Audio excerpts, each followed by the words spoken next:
Hello, everyone. Welcome back to another episode of the War Report, where I'm feeling unusually calm today, despite everything that is going on.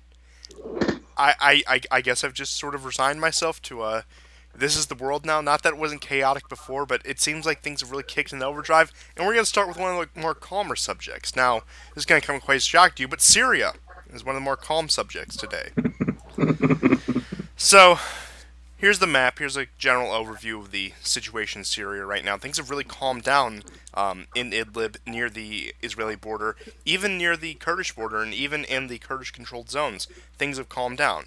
The biggest news out of Syria is that the United States just implemented another round of very harsh sanctions, and this is, of course, just them punishing Syria because Obama and then Trump, to a lesser degree, gambled and lost on the Syrian war. So, this is the retribution. This is the retaliation for that. Now, it does open an interesting question because we've seen the same routine done on Iran. Now, Iran is nowhere near as war torn as Syria. Iran is not even war torn. But in terms of the internal strife, Iran is a paragon of stability comparatively. And sanctions have been hard on them. Now, with a lot of the countries in the world, including China, Russia, India, a lot of major players choosing to deliberately ignore those sanctions, they have been able to weather it, but it still has not been kind to Iran. And I don't have the exact numbers, but from what I know, now correct me if I'm wrong, the Syrian economy, with the war and all, has actually been faring better, even with the sanctions, even with the war, and that's in large part thanks to a lot of Russian aid, a lot of Iranian aid, which sort of ties into the other problem, then sending their resources abroad, and again, you know how that story goes, but it does open the question, will this force a more hasty conclusion for peace among the Russians and the Turks because they'll want to bring the Syrian economy back into full swing to stave off the effects of these sanctions. Now, my thought is Turkey, again, they're always going back and forth. They seem to be relatively comfortable with the U.S. and Trump right now. I'm speculating. I haven't seen any major news about this because Syria has been in the back of everyone's mind for the past month or so, and even before that. That possibly this is a almost a move to support Turkey in that they are going to put the sanctions on, which is going to prompt Russia to reach a faster peace agreement, or so-called peace agreement, or some sort of agreement, where they can stabilize things and still have a NATO ally with a significant amount of influence in Syria, and considering that better than nothing. That's where my mind initially goes with it. Now, time will tell. This is all speculation because it's relatively new information that's coming out. Yeah, I think the other thing to look at is besides the 39 basically Syrian elites in government, including Assad's wife Asma being sanctioned, there's also talks of sanctions against any companies that help with the reconstruction of Syria, which would leave Russia footing the bill. And it's just so cynical in some ways on America's part that they don't even want them to rebuild. That's how cynical this is. And I guess it's two birds with one stone, because that would put pressure on Russia, not just in Syria, but probably elsewhere, since Russia has invested what will be 5 years in September in this war. And then there's other things that are happening in Syria. For instance, today there was a Russian patrol in the northeast of the country where there's a kind of cooperation between some Kurdish groups cooperating with Assad, having joint jurisdiction along with the Russians, performing patrols, and other Kurdish groups like the SDF, which are working with the Americans. And again, kind of like the Reconstruction, they stopped the Russians from delivering food aid to these people. It's disgusting. Uh, So that's one end of it, but like there's been other things that have been going on. If you allow me, Idlib, although you're right, it is relatively calm As compared to the calm rest of as the world. Idlib can be. Let's just put it that Yes. way. Yeah. Now, the assassinations that are between one rival jihadi group and another, they're still going on. That's still been happening in the last week. But so have roadside bombs, IEDs have been going off. And another Russian vehicle was damaged. Fortunately, no casualties. Um, Now, patrol is, this happened about 40% from Sarikib towards Latakia, which is a fair way into the M4.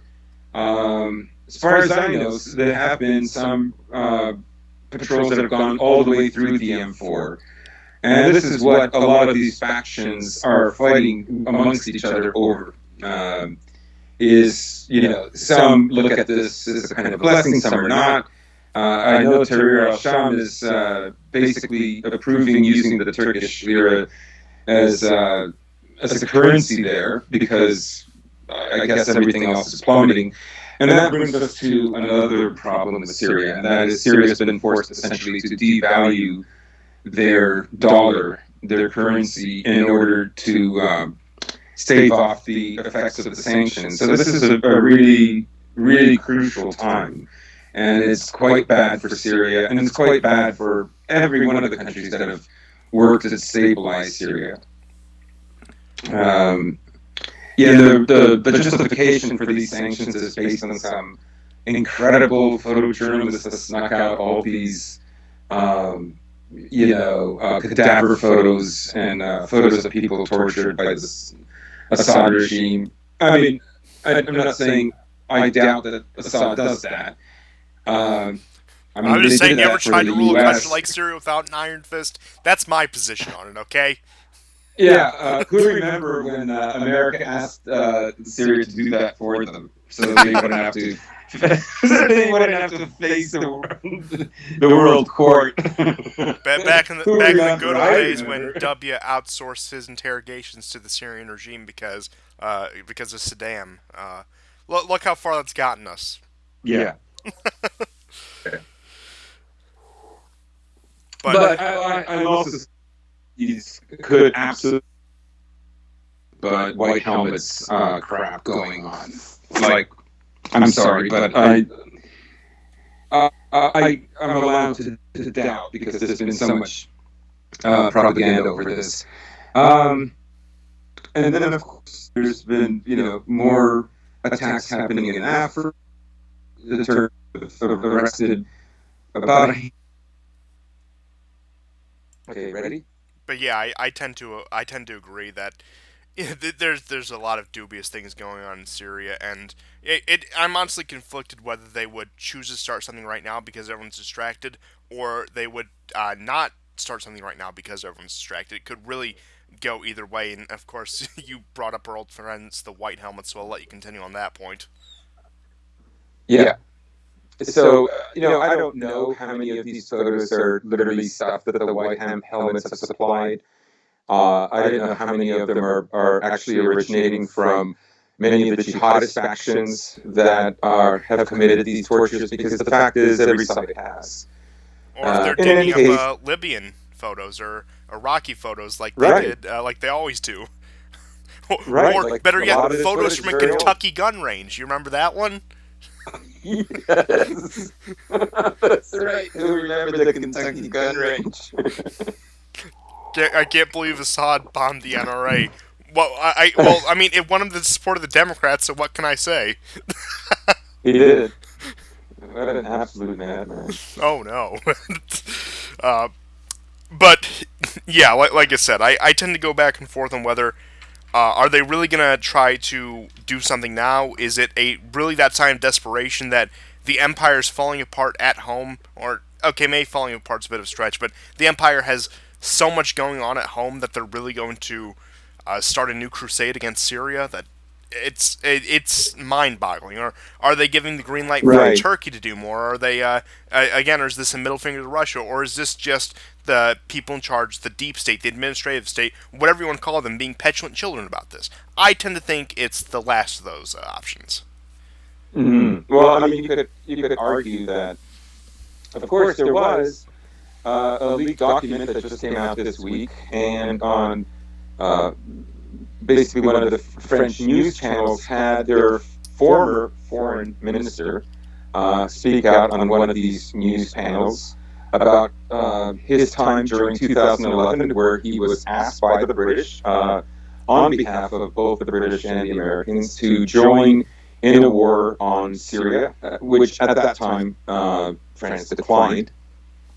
They were already tuckered out from Libya, and so he said no. But there's a communique with Hillary Clinton where she specifically says that Syria remains a threat to Israel, and this is a priority. And the best way to change the situation is to, liberate the Syrian people, and this would also go to counteract Iran from creating a Shia crescent. So, I mean, it's kind of stuff we already suspected. It just basically confirms what all of us thought. But to get back to the sanctions, you might think, well, why didn't they start with sanctions in the first place? I mean, not that they didn't, but why place many more now when basically American participation has been pretty stagnant? They haven't achieved what they had originally wanted. Uh, Sort of my theory about it is they're hoping that these latest sanctions are the ones that will bust Assad, because you hear about his cousin, now you don't hear about his cousin, then you hear about his uncle being sued for fraud in Europe. So I'm tending to think like they want to keep this in the news, and there was a protest, by the way, in Damascus, uh, against the economic crisis that is taking place there. So Oh, I thought you were going to it say is. Black Lives Matter. Yeah, that's a relief. Yeah, that too. So it is actually a serious situation, and I'm wondering, what Iran will do to help. Um, because really, it's just going to come down to Russia and Iran. I don't think anyone else is going to involve themselves. Uh, you know, I don't want to count out China, but you know, I haven't. Whatever they've contributed to this war, one way or another, remains for me a bit of a mystery. So, Yeah, they've the two sort main, of but taken a hands-off approach with the Syria. If anything, they've actually a lot of their incursions in the Mediterranean, if I suppose if you want to call them that, have been via Israel. Mhm. Yeah. So it's like I say, it's a tense situation. This, as you well pointed out, could be a way to speed up peace talks and find a resolution. Uh, Things have been kind of going in that direction, especially with the cooperation between Russia and Turkey in Idlib. And I am with the Syrians on this. There are times where I have conflicted feelings about it, because um, it looked like at one time very early this year that the Syrians were going to be able to push all the way through Idlib, or take an even more massive chunk, at least get Idlib city. Um, People have argued that Russia could have been a bigger support. Russia did begin to give bigger support, of course, when many Syrians were being slaughtered, and Syria did lose like dozens and dozens of tanks. So it was actually a very serious fight. So what you're saying Um, is every inch. I wish, but you know, it doesn't look like it. So it's a very, very sad state of affairs. I don't know all the decisions, all the reasons for all the decisions. You could argue that there was pressure on Russia, maybe not to intervene or to stick by the protocols that were decided upon, prior to, uh, the Syrians going into Idlib. Not that they did it without reason, but there you have it. You know, it is what it is, and I don't think we're going to see the end of an occupied Idlib anytime soon. Yeah, and before we move on from Syria, just a bit of breaking news.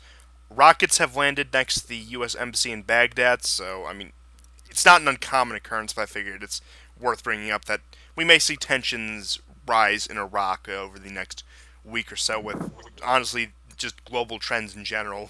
We'll get into some of the stuff about China versus India later, but uh, I concur with your take on Idlib that from what we can see on the ground, at least. Now, of course, we don't have access to the intelligence that they probably do, but what it looked like from an outsider's perspective, since for somebody who's followed this war for years, is that this is probably the biggest opening they had to end the debacle in Idlib and end the terrorist buffer state that's occupying that region. But lo and behold, they're still there today. And like I said, I don't know the particulars behind that, but I figured if there was ever a time, it would have been then.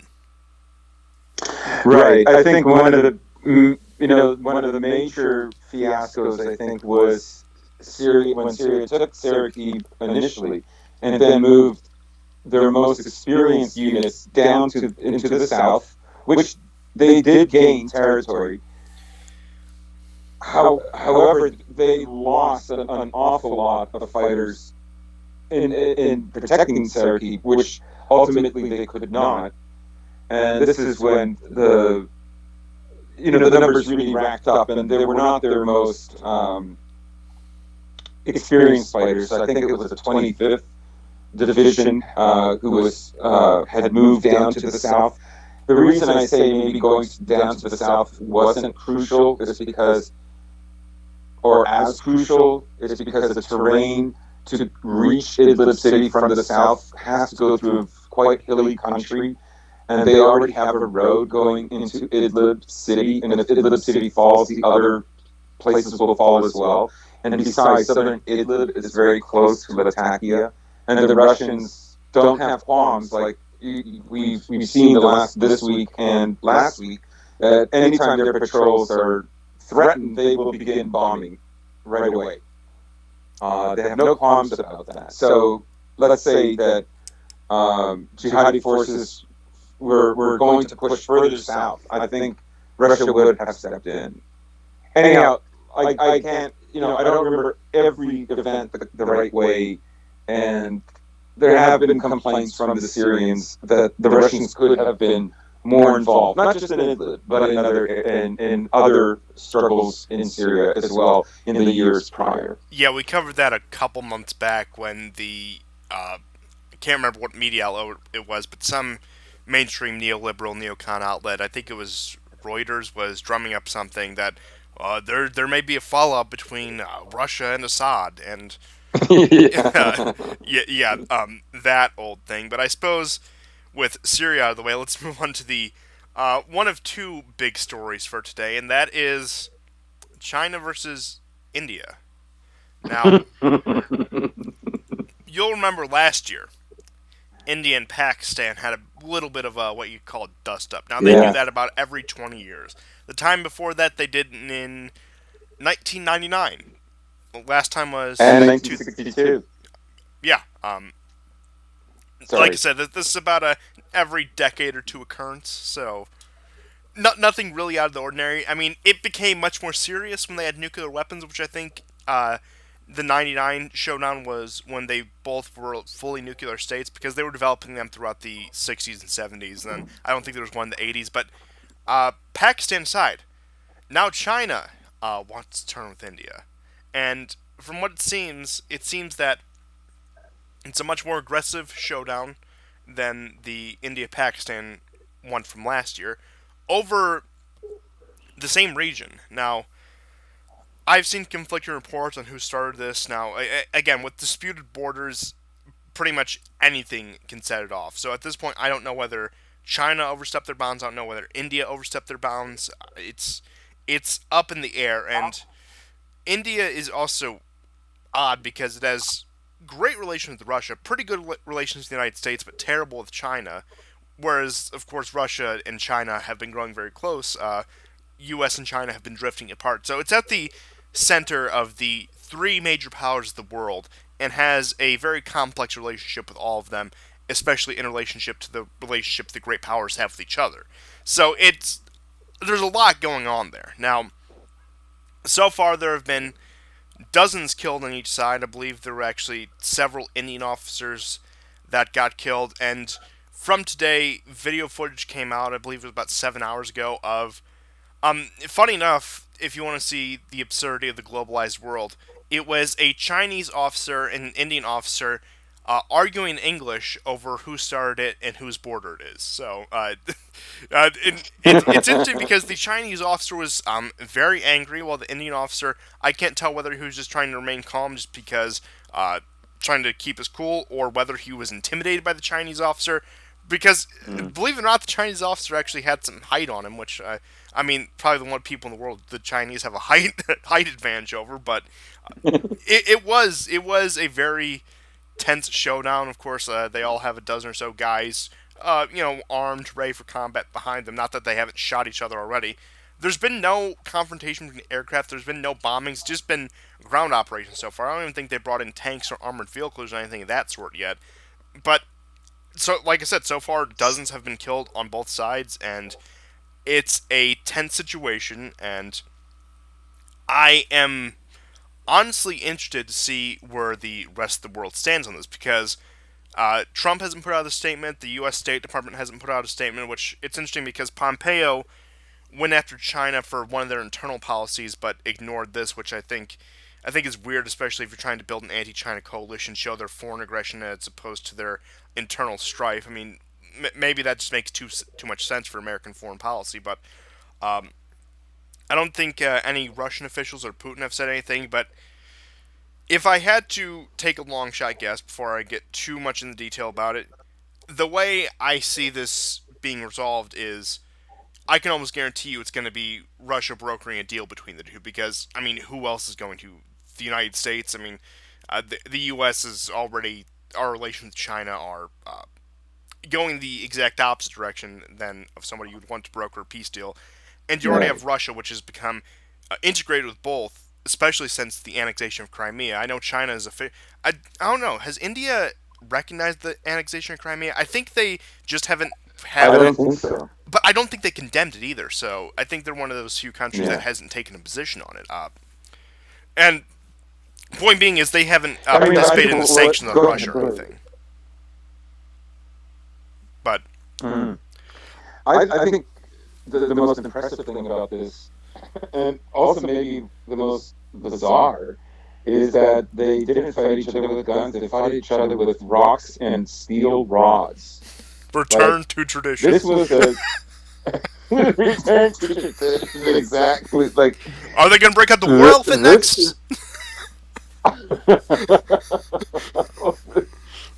I mean, they really fought like men. You know, cavemen maybe. But I'm astonished how that transpired. Why no guns were issued? I know from a few years ago when there was an altercation between the two, they had video, and it was, fists flying and people falling on this very arid ground. This is, by the way, like in the Kashmir region, it's extremely sparsely populated, to say the least, and is very dry, cold, and arid.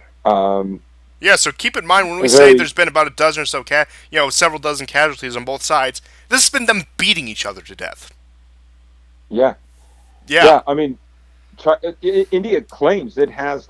I mean, they've said that China has also lost several people, but they have acknowledged that they've, 20 soldiers and officers were killed. Um, seems like an extraordinarily high number, given from what I saw, 2 years ago or so, during the last altercation. Yeah. Now it is interesting because there's always the tension there. It comes with the disputed border, and China and India historically do not have good relations. And then, like I said, you throw in all the other factors, India's relationship with the U.S. and Russia, and it becomes even more complicated. But with the India Pakistan skirmish last year, there was an incident for that. There were Indian uh, fighters that bombed a terrorist camp in Pakistan, which Pakistan views as a violation of their sovereignty, which brought them into conflict with each other. As far as I know, there's really nothing major that set this off. It just happened. Yeah, it was literally just drawing a line in the sand. It's all it takes sometimes. Literally all it takes sometimes. And honestly, I'm ashamed of ourselves, and not only ourselves, but most people for how little attention is paid to Kashmir, a region disputed between Hmm. three different nuclear powers. Keep that in mind. Yeah. People talk about the legitimate zones of conflict in the Middle East and Europe, wherever. But that all seems to go out the window when it comes to Kashmir. Now, out of all the places the United States of America feels the need to intervene or step in and broker negotiations, Kashmir never seems to be one of them for some reason. I honestly don't understand why. I'm not even saying we should or shouldn't. I'm frankly I don't see what we could do in this situation. I think if anything we'd just make it worse. But out of all the other areas we feel inclined to get into, probably the most dangerous place in the world, I would say so at least in terms of a nuclear risk, we completely ignore it. Like I said, nobody's Hmm. put out a statement. We ignored it last time. We didn't want to upset our relationship with either India or Pakistan by taking a side.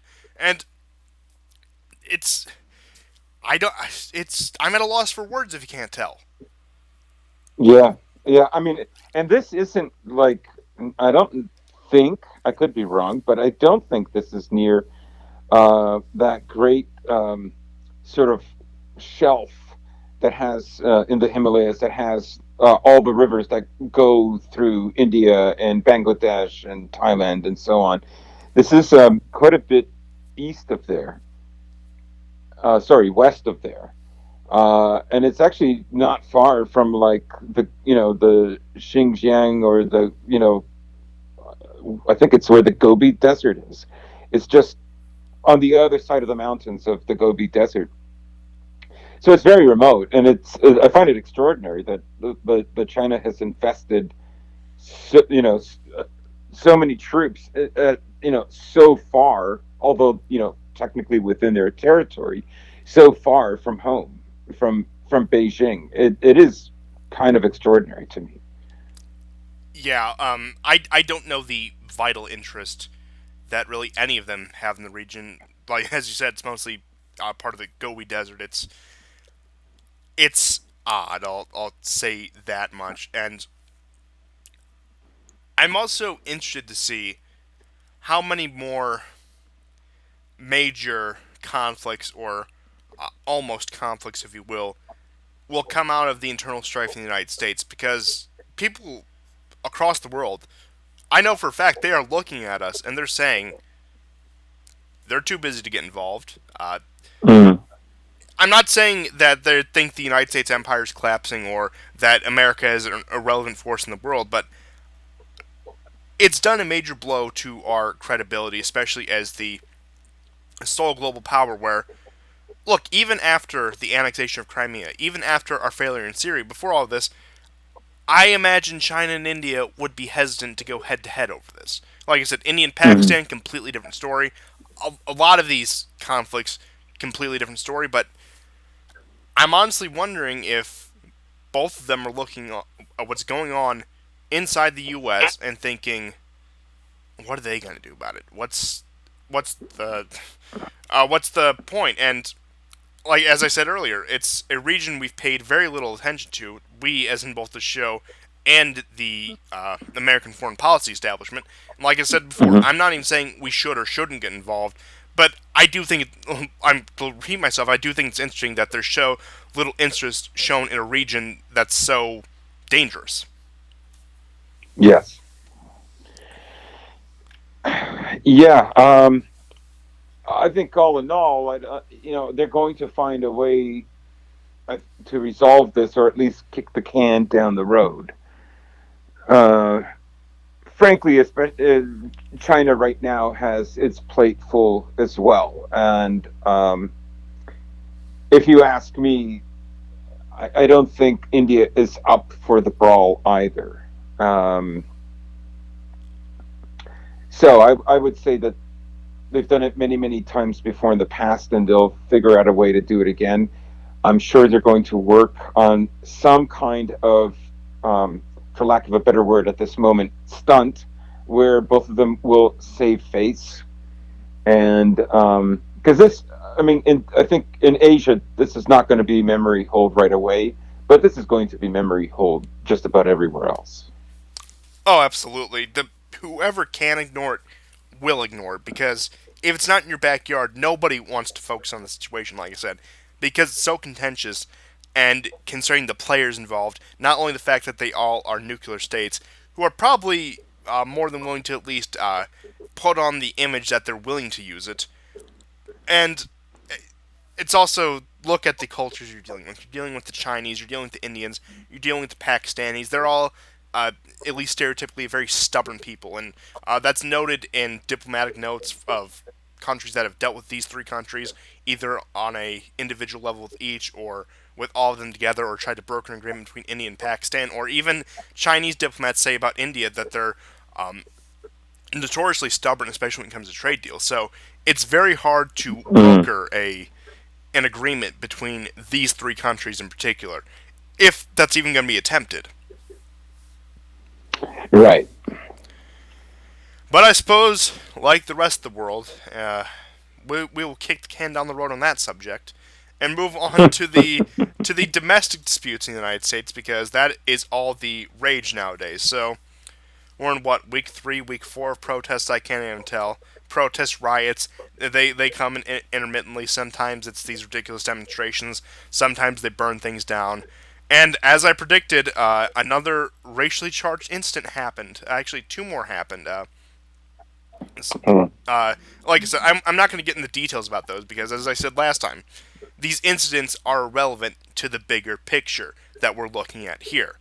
All you need to know is an altercation with a cop, a white cop, and a black person being arrested ended in the black person's death.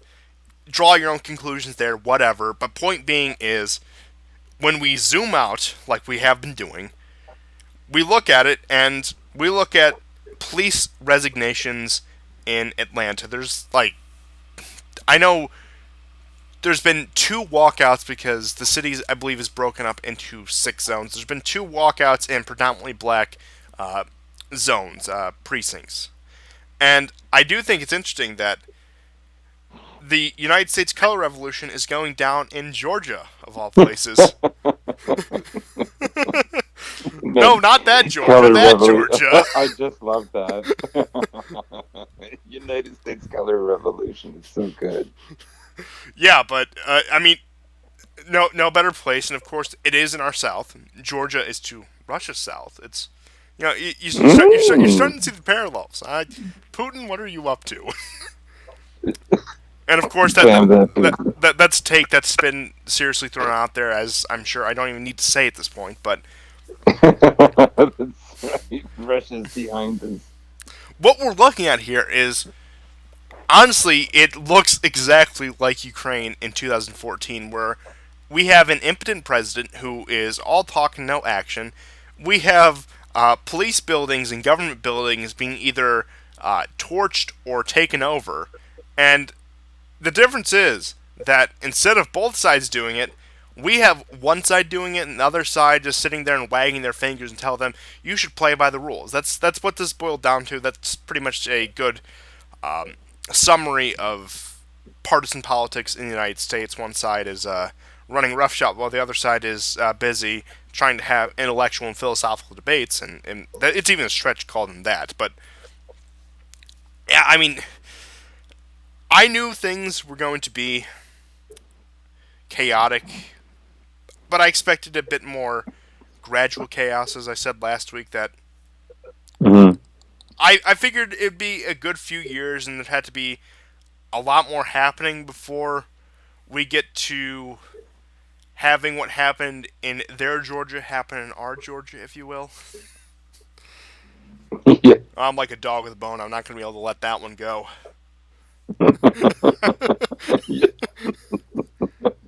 I expect nothing less. Fantastic, fantastic. But I'm just curious how much more they can milk out of this because, like I said, it's been going on 3, 4 weeks, and they have oscillated between violent and non-violent. Now, I don't know how coordinated that is. I don't know if there's people calling the shots or whether it's just that intermittent and that random. But so far, we are, I would say, right now at the end of a non-violent phase, and with what's happening in Atlanta and what's happening in Atlanta right now is entering into another violent phase, which will get people riled up, and they'll bring them down with the non-violent protests and the picketing signs and the ridiculous demonstrations you see in public. And this seems like to be their strategy going forward. Now, I don't know how long this will last. I don't know how much they'll play this. I don't know if they'll overplay their hand so far. It seems like they've sedated much of the American public either into supporting them or not caring. I'm sure you've all seen Tucker Carlson's uh, segment on it where it's something of upwards of 62% of people polled about it express support for Black Lives Matter as an organization. Now, like, that is also getting into murky territory because how is the survey conducted? Of course, if it's conducted in public by a pollster, a lot of people are going to be hesitant to say no. Now that's going back to the silent majority thing, and as I've been saying, a silent majority is worthless if they stay silent. So it's, but the point I'm getting at is all of this chaos for the past however long is it looks like a color revolution targeted at Trump, and Trump looks impotent as someone like Yanukovych did. Yeah, it does look like that. The one thing that I think Trump has going for him that Yanukovych doesn't is that Yanukovych had already had his election, and he already had a decision or that that was made about EU integration or Eurasian integration and so on. And besides like McCain and Kagan and all these guys showing up there, um, that is more or less what spurred on the discontent. The difference with Trump is there's a different narrative at work, and with Trump, with his followers, it's the deep state, and his election is still yet to come. And as we've said many times, Trump's value, and this is why American media really in 3 years, except for Fox, resoundingly agrees in criticizing Trump as if it is the end of days. And the reason for that is because of Trump's rhetoric, but it's also what he represents. And he is a white guy that doesn't give enough. And going forward, what they expect is a white leader who is constantly groveling, right? And that becomes an example for how other white people, and especially how other white people with aspirations, the overabundant aspirational middle class that we already have too much of, should behave and how they should carry themselves. Well, this is really what can't go on anymore. This is really what has become intolerable. It's not that he has stopped more migrants. He hasn't. Obama was far more effective. It's not that he's deported more than Obama. He hasn't. It's a fraction. That's not it. What is it is something that uh, again, is the main narrative difference than, say, with Ukraine, and that is the irresolvable social, racial issues of America. That's what's irresolvable. He represents like this last guy that is kind of an example, the quote unquote wrong example for, global homo, about how white people should behave going forward as they become, a minority, or let's say only 50% of the population, down from 62. Um, the, and of course, it's this rhetoric from time to time as well. They'll say it's this gap or that gap and whatever. He's full of gaffes and he's full of bluster, but that's not the real issue. The real issue is what he represents to white Americans. So if Trump plays his angle that the deep state worked against him, like the generals, for instance, he has his upcoming, um, I guess what is it? His big tent events where all his supporters come. If he can frame that as a deep state against him, and he's for the people, and don't we all hate the deep state? Everybody, I think he has a fighting chance. Yeah, I really if he do. hammers on the deep state, Soros, and the media, which is the enemy of the people, and if he trots out that line enough, that might be enough to cobble together just enough to pull off a re-election by the skin of his teeth. Like I said, I don't think it's going to be much, but he can pull it off. Yeah, it's possible. Also, there's some other developments. I don't know how much you guys pay attention, but I mean, our guys who are part of the chat and so on, when we publish these videos, if you notice, if you're subscribed to Euronews, Deutsche News, France 24, I'm I subscribe, Guardian, BBC, like all kinds of shit livery, but I pay attention to the like dislike ratio, and I pay attention to the comments, and the ending of the previous week and this week Oh yes, your mark. comments are quite the adventure. Don't draw attention. So I would say there's a fatigue with BLM, and even the greater issue around BLM. And before that, there was already way too much Floyd fatigue. And I think, you know, a lot of people don't realize, I mean, the media giants don't realize or pretend like the people leaving comments don't have Twitter accounts, that they're not looking at videos that would never make it to mainstream media. Take one example. I know June 1st and June 2nd, that's when things were really popping off. And, the I think June 1st or May 31st, two cops were killed in Oakland.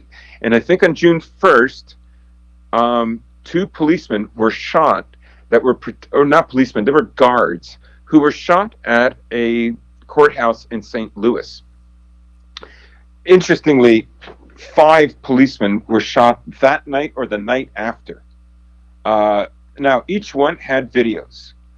And I really didn't know whether the first video of the two guards who were shot, they were approaching a van, the van's doors open, and pop, pop, pop, they were shot and the van went away. It was just like this provocation, like, the country's on fire. What is this van doing at a courthouse? Because courthouses had been vandalized and burned, anyways. Um, so apparently the suspects have been caught.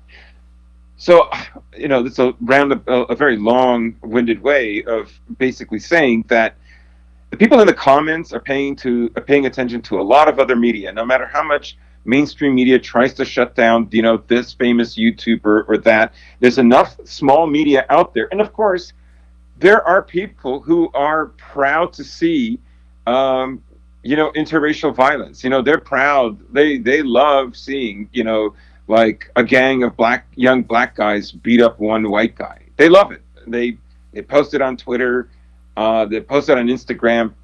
but it's all out there. So the fatigue has set in, and then you have a situation that just developed today, which took place in Ohio. Antifa went to this tiny town with a black population of only 13 people There's and that number again. about 80 members. Bro. And 80 Antifa people showed up. However, according to what I read, 700 white guys, Proud Boys, with pistols, rifles, and baseball bats showed up. So, their patience has limits, and everybody has seen the Italians in South Philly and other areas. The Latin Kings in Chicago. Um, it's in some areas of the country, the patience has run out, and so I think in Trump has a very, very lean chance. It's going to be leaner than 2016 because what he's going to be dealing with is a very energized left wing who wants him out, and a far more energized and a media who wants him out, and a media doesn't care anymore about sounding neutral. As far as they're concerned, their civilization is at stake, and they have to do this. They can't be neutral with someone like Trump. So that's the way, I kind of see things developing in the U.S. right now. Yeah, and like I said, I still can't shake the fact that when I look at this, we look no better than a second world post-Soviet nation in the late 2000s, early 2010s. That's honestly all I can see out of this right now, and I think your analysis is spot on with Trump. And despite everything, despite all his acquiescence, despite Syria, despite giving up pretty much on the entire border thing, despite him pandering on the basis of race, the lowest black unemployment, or we're gonna look into X, Y, or Z, and how he's really sort of been weak-willed on this and not sent in the National Guard or given the order to break up these riots, even when they're at literally his front door at the White House. They still don't want what he represents. They still don't want what he represents socially. They don't want what he represents politically. They especially don't want what he represents geopolitically, because, like I said, policy-wise, he may be no different than Mitt Romney was, but rhetoric-wise, he's still an absolute disaster. And I'm not telling you how to vote. I'm not saying I support Trump. I'm not saying I want the guy out. But point being is, they still view him as a threat, and that's Yeah. it's a compelling case for him. Like I said, I'm not sold on it. I'm not sold on I'm going to go out and vote and campaign for Trump. But at the end of the day, these people still hate him, and that's enough to, at least for me, to have a little bit of hope left in him. Right, and Trump has really become the accelerant. I don't think if someone like Romney had been elected, I'd say someone like Romney, you know what I mean, just any rhino had defeated Hillary, which would have been very unlikely. In any case, let's say someone like of that kind of Republican had been elected, there would have been polarization. Of course, every Republican since Nixon is literally Hitler, but some are more Hitler than others, and it would have polarized the country, but it would never have polarized it quite the way Trump has. The country, first of all, is already very divided, and was already very divided during Obama. If it hadn't been, Trump never would have been elected. Period. Um, so, I would think that. Um, you know, I would think that, when Trump could have acted, I honestly think that there would have been certain generals that would have gone more than just verbally condemning him. I think we would have seen smaller, like lesser officers disobey his orders. and I think that could have been far worse. And it's hard to say what would have happened, but I think there was a division in the military, especially with high-ranking officers who are essentially politicians wearing uniforms, You know who else had a division who would within the have persuaded, military? I think, large. So it's hard to tell. Um, he may have played this right. I don't know. Uh, it's in the past now. There's nothing he can do. His only option is basically to blame it on the deep state, to blame it on others, because I mean they're going to hate it. They're going to ridicule him for not having done anything, and then they're going to ridicule him if he had. So there's no win. There's no winning against mainstream media, the Democrats, and whatever leftists is like lost their mind as if they're living in 30s Germany or something. Honestly, to put it in the most simplistic way possible, what Trump needs to do is mobilize the boomer right. He needs the people who are saying "Blue Lives Matter" and oh, don't believe what Black Lives Matter tells you. He needs the people who go and post that sort of stuff on Facebook to rally behind him right now if he has any hope. Yeah, I think that's very practical advice. Yeah, but just in short, he really needs to find some red meat to get the base who is starting to doubt him, even among those sorts of people, back on board. He needs to do something, symbolic gesture, whatever. But let's move on to Trump's opponent, Joe Biden, who has been unusually quiet for the past few months, especially these past few weeks. You notice that? Yeah, same with AOC. Same with Bernie. I thought, wait a minute, they're very, very quiet, aren't they? Aren't we going to have a socialist revolution? Yeah, it is. Yeah, it's odd, but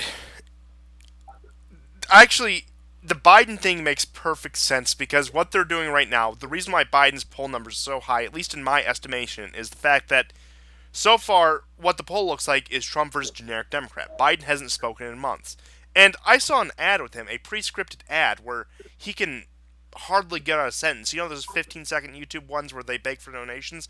He struggled with that, so I don't imagine his mental faculties are serving him well as of late. And I think that's could probably be attributed to what could be called radio silence as of late.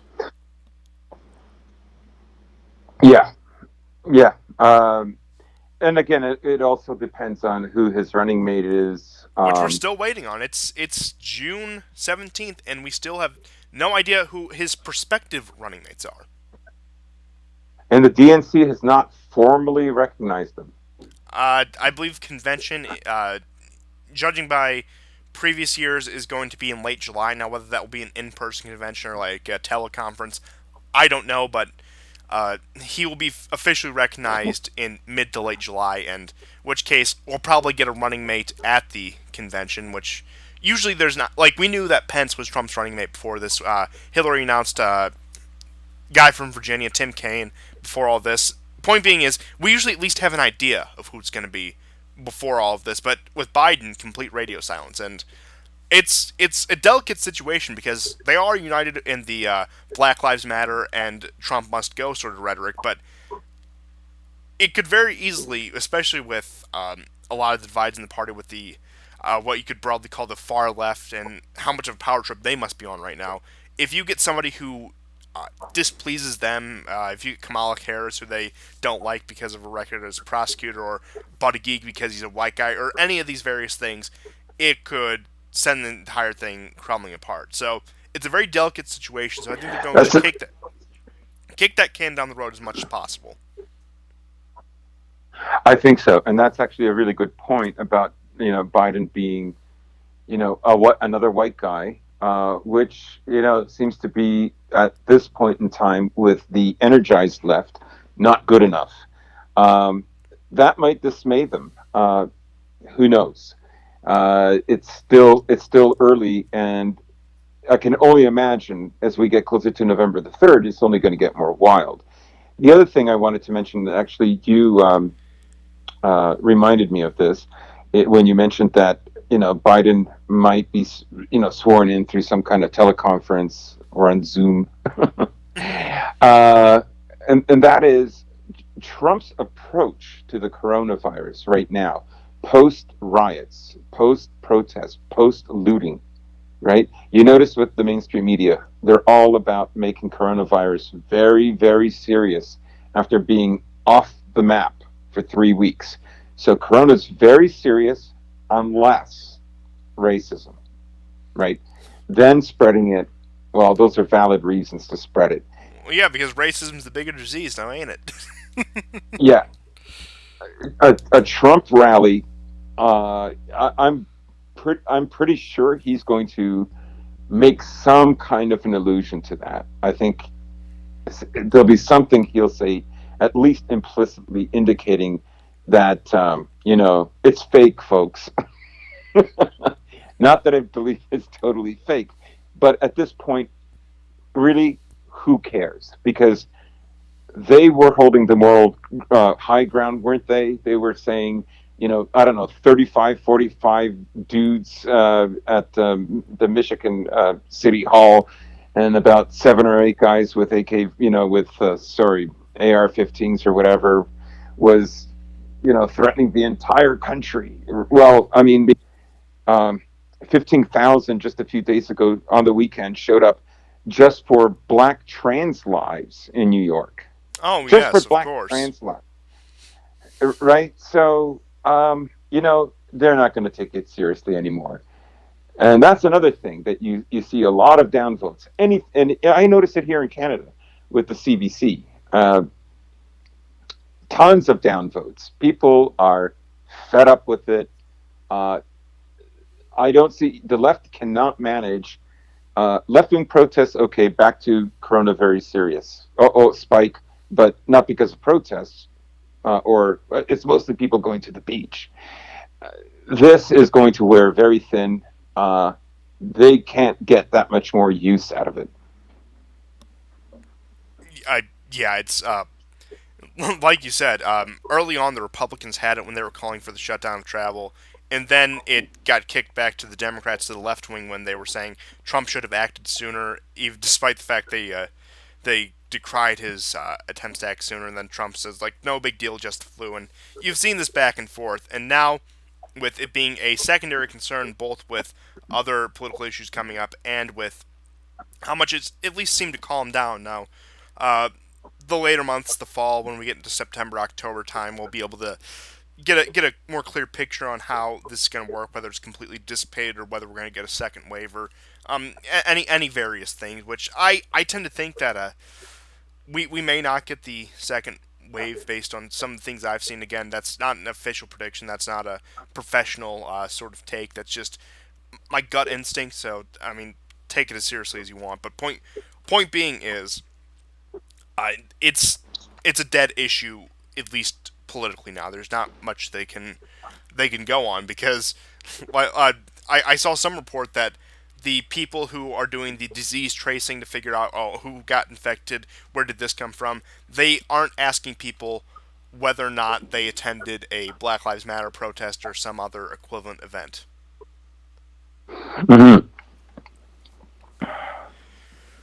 So I think that covers the domestic disputes. Now going on to another, I guess you could say, domestic dispute, Korea.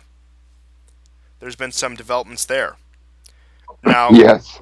negotiations have imploded, both figuratively and literally, between the North and South, because South Korea actually demolished the building in which they actually held talks with North Korean officials. And this is quite a drastic turn because Trump, the United States, has been almost radio silent on this, and this follows the testing of weapons.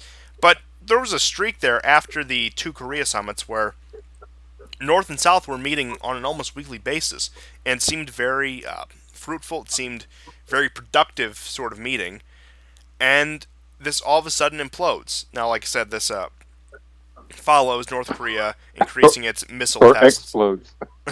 Yes, more appropriately, but now my hot take on this, my far-fetched take, which I might be wrong on this. I think North Korea has returned to its more aggressive posturing because they see what's happening in the United States. They see some of the they see the internal state of the United States and Trump's prospects of getting reelected.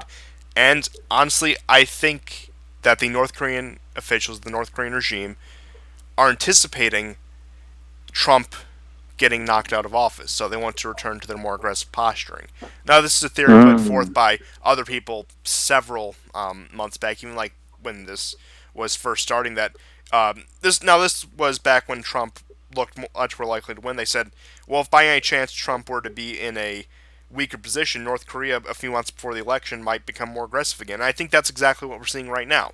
I think they're anticipating a Biden presidency, or a turn to quote unquote normal, especially with relations between the U.S. and North Korea, and they want to reassert their aggressive posturing. Now, that also follows, uh, I guess you'd say, beginning of a divorce between the U.S. and China, souring relations on that front. U.S. and Russia further souring of relations, which has been again ongoing since the Crimea crisis, since the Ukraine crisis, and I think it's twofold in what I said. They don't anticipate a Trump reelection, and they see a stronger, a more multipolar world order, if you will, where China has more negotiating power, where Russia has more negotiating power, where hell, even a country like Iran, and I think Iran's especially a good example, that has more negotiating power with the United States than they previously would have. So that's my take on it. I think that's what we're seeing unfold right now. Mm-hmm. Mm-hmm. Yeah, I would agree with all of that. I mean, North Korea always does this kind of extortion racket with South Korea. They threaten them. South Korea throws them money.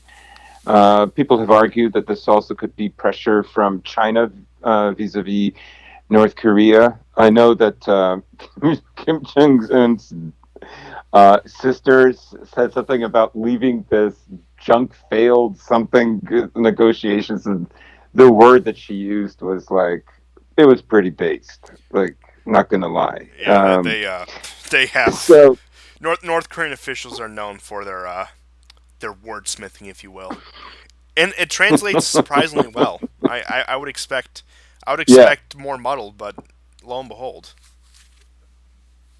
yeah. There's there's no mealy mouthing here. Now, what I see going forward again is a quote unquote return to normal on that front, and North Korea may be reined in by Russia or China, depending on what the situation is, because North Korea is objectively less isolated, even from other, I guess you could say, anti-American countries, other world powers, if you will. They had a very successful meeting with the Russians in Vladivostok. You had Kim Jong Un going to Beijing in the lead up to the meetings with Trump.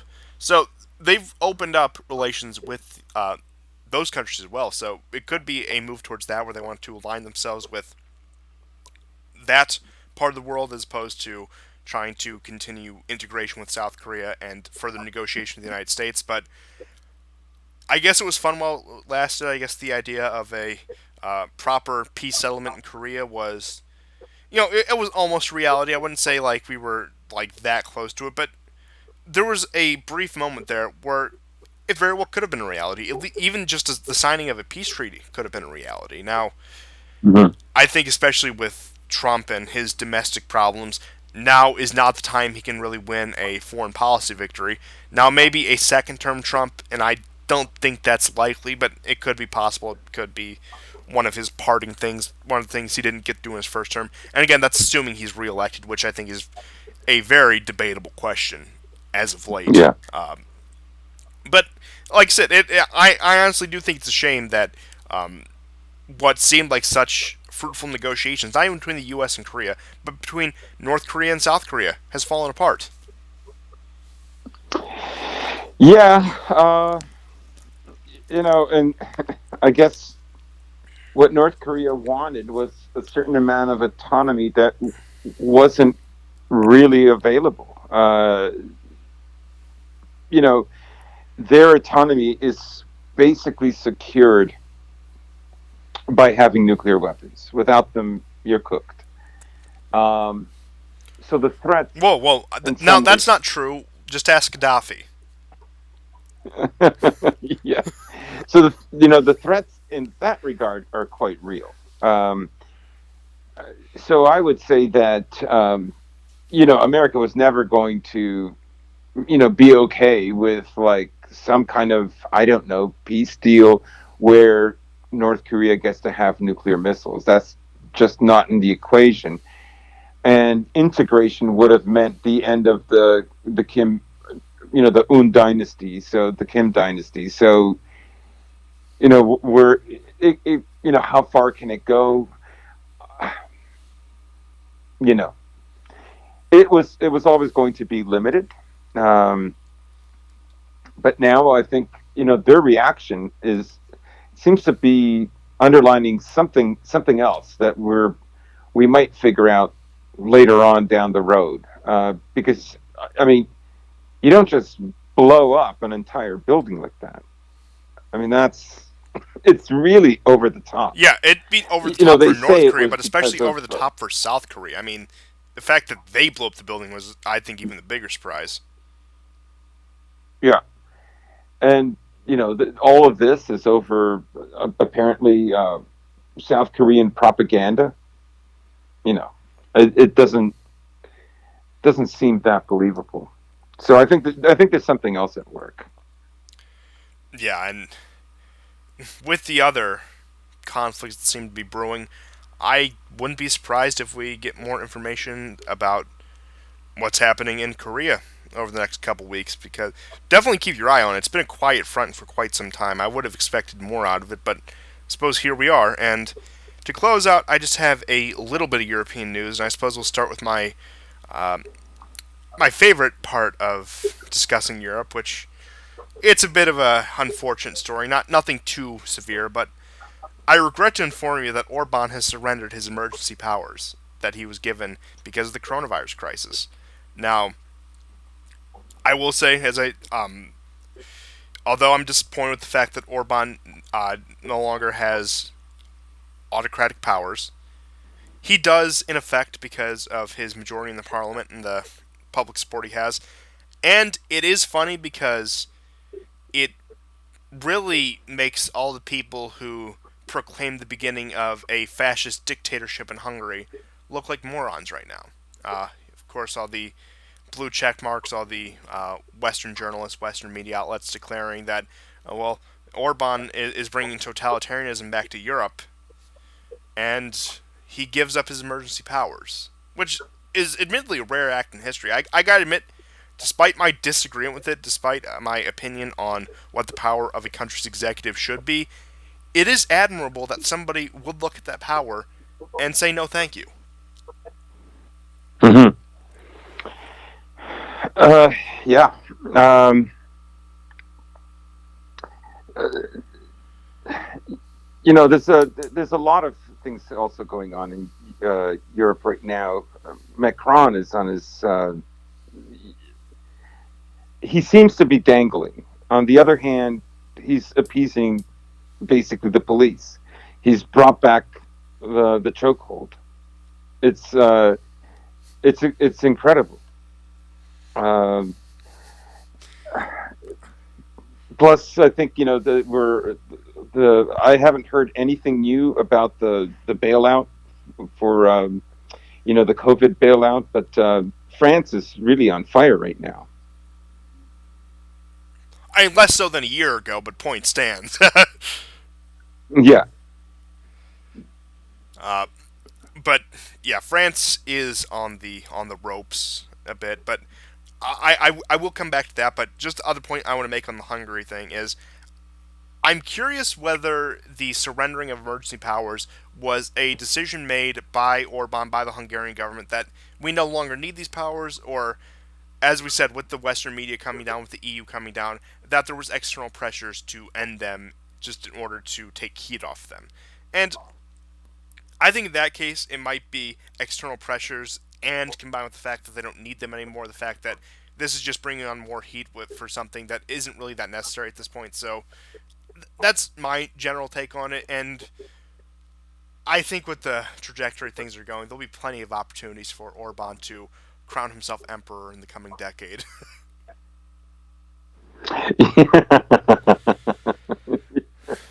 Yeah, I mean, he's managed to handle himself quite well. Um, and we've spoken about him in the past. Um, I've heard people talk about, how uh, the Visegrad group, which is going to be like this core for the so-called intermarium, which I think is very, very far-fetched for the moment, definitely. You know, he's supposed to be this like diplomatic wing, and Poland is supposed to be this, this sort of militaristic wing of the Visegrad group, and later on for the um, intermarium. But Orban is able to kind of navigate both, whereas I think with Poland, it's it's more difficult. They've kind of wedged themselves in a corner, and because they've gone this route of more military hardware being put in place, and more soldiers, although they are on rotation. They've been there for several years now. Not just Americans, but other NATO member countries have their soldiers there as well. And I think we're going to see more pressure on them, culturally speaking. And there's a huge campaign. For instance, right now with Duda, where he's promising that he's going to end gay influence and gay education for children, and get rid of. There was a scandalous condom commercial that showed two gay men. Wow, I can't believe Duda announced he's expelling the American and British diplomats.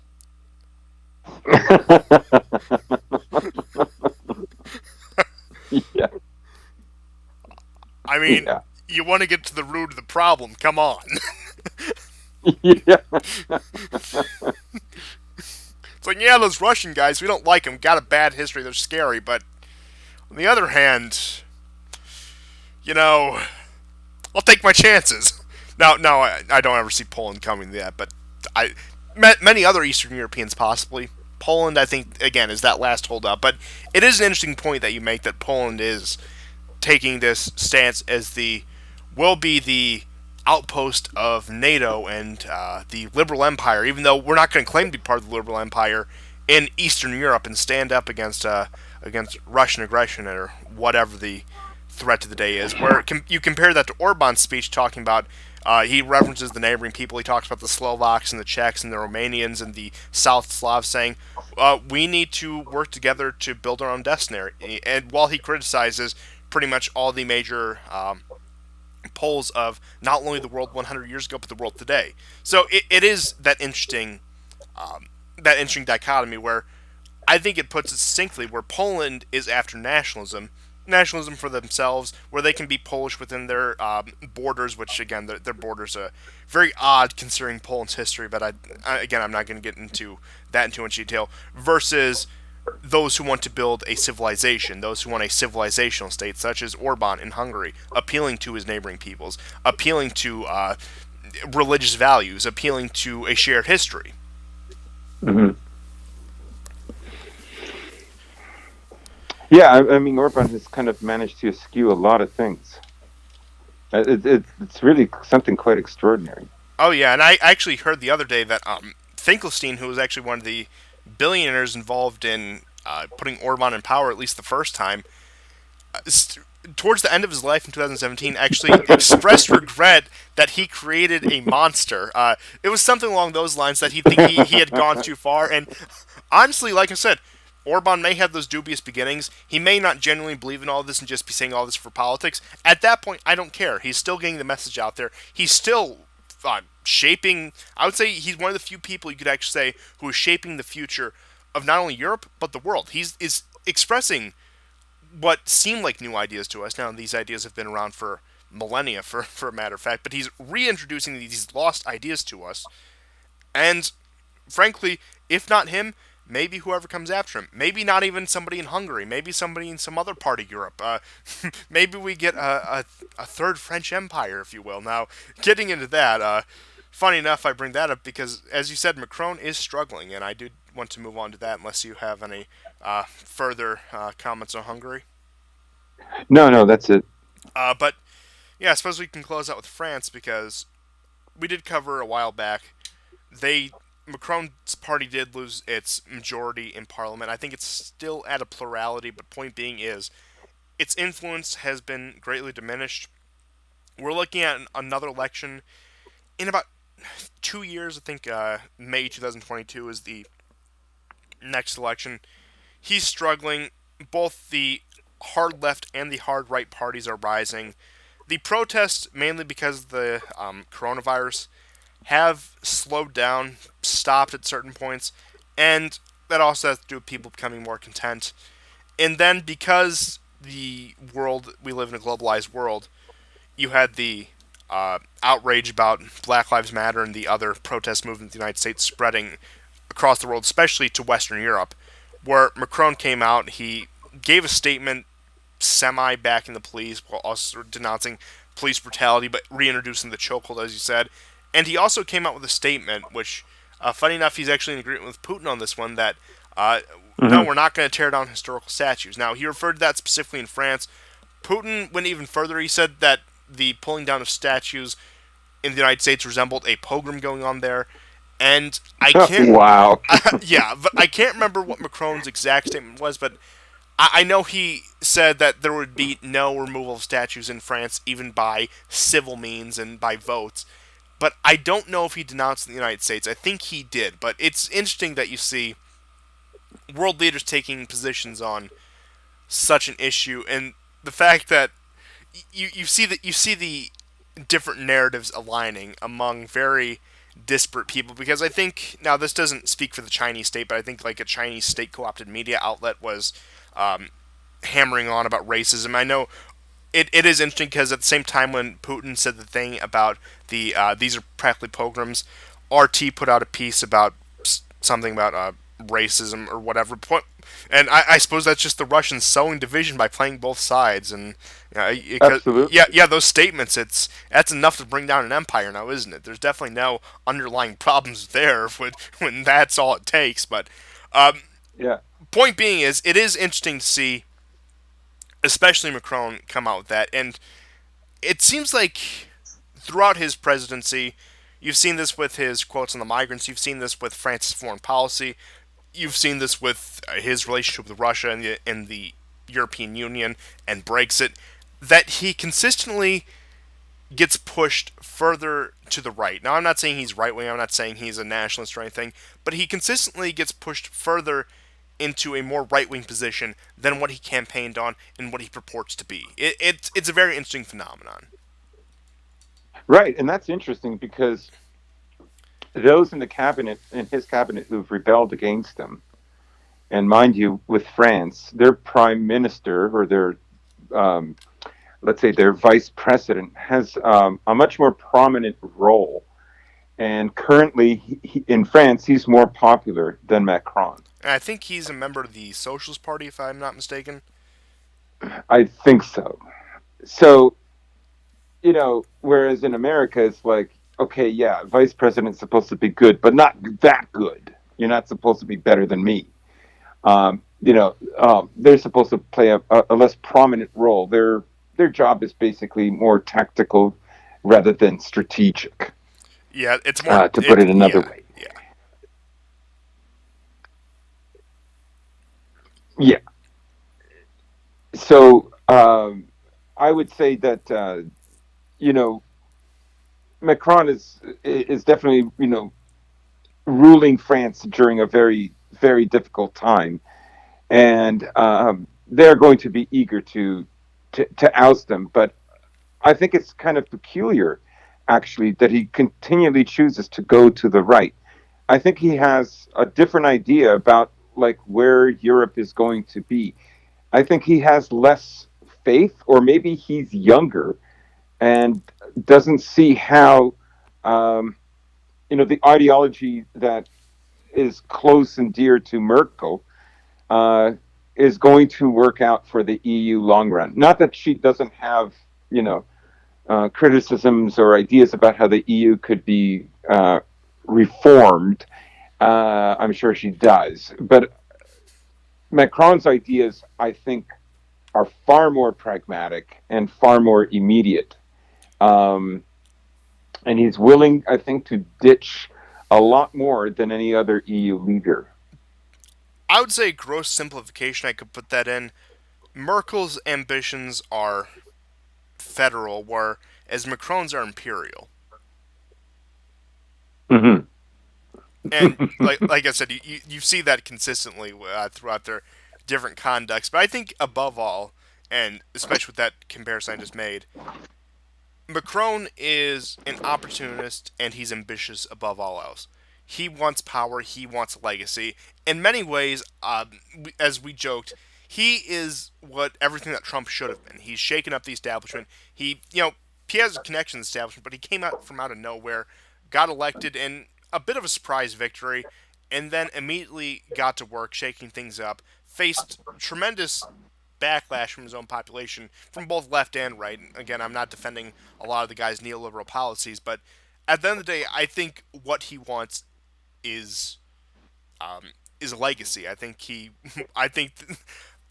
I think the bankers that groomed him, the powerful elites that groomed him, didn't realize by picking this young guy in his late 30s, who's never really tasted power in his life, and putting him in the reins, they didn't realize that he would want to, so to speak, conquer the world.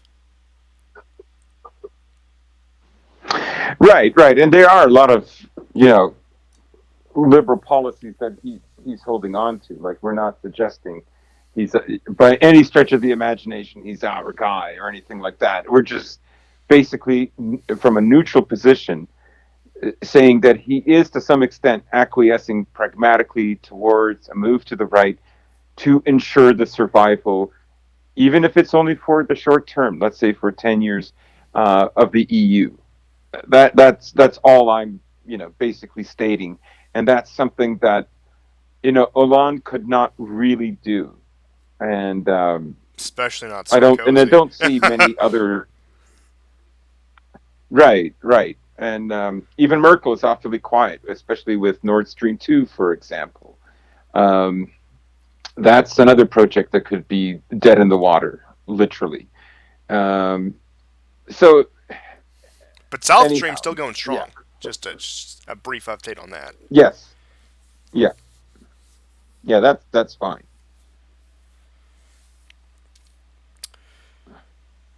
But oh boy, that's about as crazy as an episode as we could get. And I will leave us with one last piece of finding off European news. This is just in: the Trump administration seeks injunction to block John Bolton's memoir.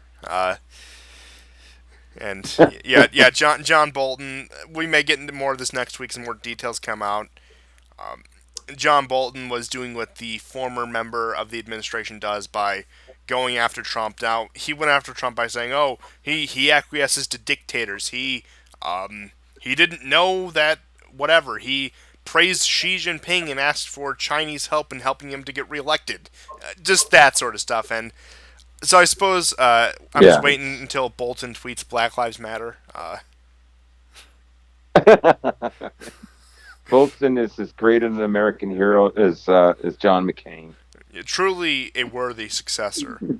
Truly, truly, truly amazing. Ugh. I never thought I had to talk about that man again. He's only been out for like 10 months, and it feels like a lifetime ago he was fired. Faster things move, the further away things seem to be. But with that last tidbit of news, I will leave you with that. This has been quite the episode. I really don't know where things are going. anywhere because again, there were a lot of unanswered questions this episode, and I hope you guys feel the same. And hopefully next week we'll bring at least one answer because as these things tend to go, things get more complicated as time goes on. So hopefully we'll get at least one conclusion to any of these stories because I feel like we left everything pretty open ended today. I don't know, aside from yeah, pretty much everything open ended today. But we will see you guys next time, and goodbye. Goodbye.